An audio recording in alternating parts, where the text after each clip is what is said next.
Station 7. Jesus falls the second time.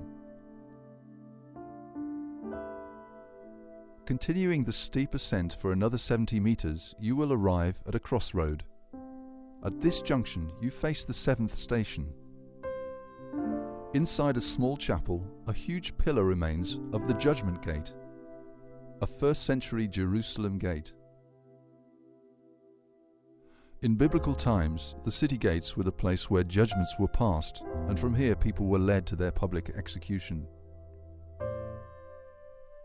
In the Old Testament, once a year, the high priest carried the blood of animals into the most holy place as a sin offering for the people. The body of that offering was burned outside the camp. During the temple period, it was burned outside the city wall of Jerusalem. Jesus also went outside the city to carry the sins of all mankind. The priest performed the sacrifice by placing his hands on the head of a perfect goat.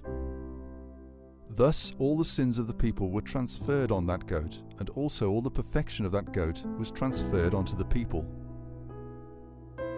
In the Old Testament, this was a temporary arrangement and was repeated annually.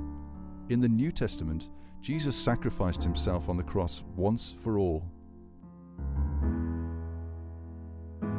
His sacrifice is sufficient for time and eternity.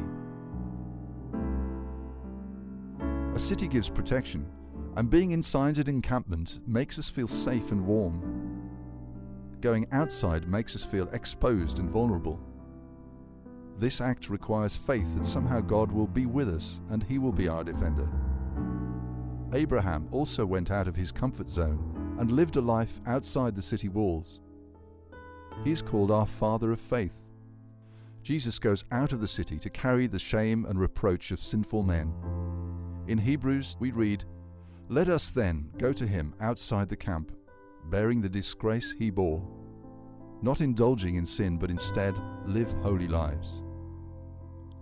Lord, thank you for bearing all our sin and shame, and help me to follow you by faith. Guide me out of my personal comfort zone.